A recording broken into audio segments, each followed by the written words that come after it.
Apa kabar anak-anak ibu yang terkasih? Terkhususnya kamu di kelas 7, semoga kamu dalam keadaan sehat selalu ya, doa ibu. Oke, hari ini kita pertemuan ke-29, materi kita fabel. Dengan subtopik hari ini adalah mengenai langkah memahami isi cerita fabel ya. Pelajaran Bahasa Indonesia untuk kamu kelas 7 semester genap masih bersama dengan Ibu Meridona dong pastinya ya. Baiklah anak-anak ibu yang terkasih, seperti yang ibu sampaikan tadi bahwa tujuan pembelajaran kita hari ini itu adalah langkah memahami isi cerita fabel.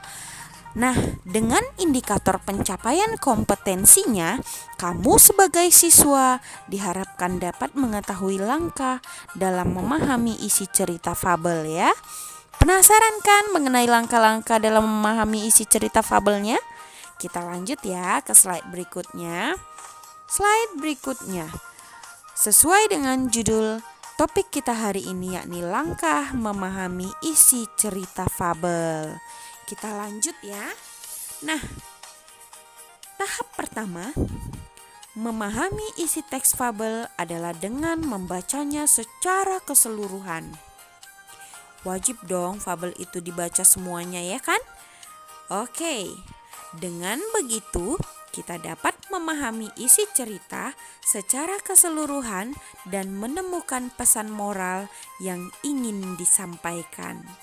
Bagaimana? Sudah jelas mengenai tahap pertama? Ibu harap kamu mengerti ya. Jadi kalau ingin memahami isi fabel, kamu harus membacanya semua dong. Oke? Nah, kita lanjut ke slide berikutnya yang akan kita bahas.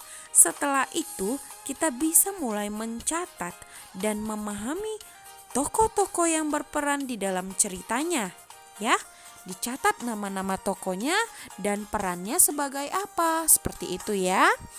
Oke, selanjutnya kita dapat menentukan siapa yang menjadi tokoh sentral dan tokoh latar serta karakteristiknya masing-masing.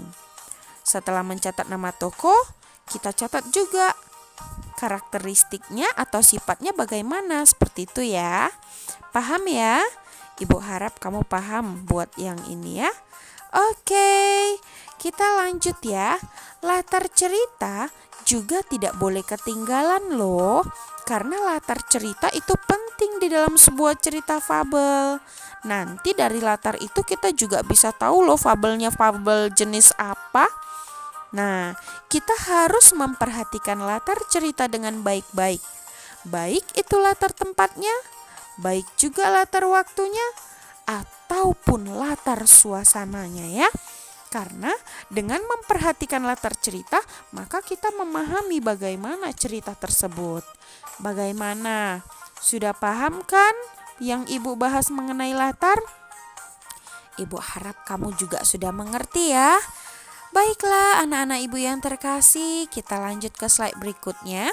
Kita juga harus mengidentifikasi bagaimana sih ceritanya berjalan atau disebut juga dengan alur cerita ya. Jalan cerita ini nama lainnya adalah kronologi ya nak ya. Oke. Baiklah anak-anak ibu yang terakhir yang hendak ibu sampaikan, kita perlu mempelajari gagasan pokok di setiap paragraf.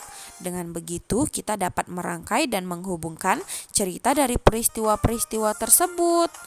Ya, jadi yang terakhir ini kita perlu mempelajari gagasan pokok di setiap paragrafnya, ide-ide yang disampaikan oleh si penulisnya ya. Supaya apa tadi? Dengan begitu kita dapat merangkai dan menghubungkan cerita dari peristiwa-peristiwanya ya. Gimana? Sudah paham kan? Nah, ibu harap kamu mengerti ya. Terima kasih telah mendengarkan penjelasan ibu. Tapi ingat, anak-anak ibu yang terkasih, setelah kamu selesai literasi video pembelajaran hari ini, tidak sampai di sini saja loh. Kita harus mendiskusikannya di aplikasi Google Classroom. Jadi, apabila ada yang kamu kurang paham Ada yang kamu rasa kurang jelas atau kamu merasa kurang mengerti? Kamu dapat bertanya di aplikasi Google Classroom ya. Tetap semangat belajar online-nya dan tetap jaga kesehatan dan tetap disiplin baik itu isi absensi maupun menjawab latihan-latihan yang telah disediakan. Oke.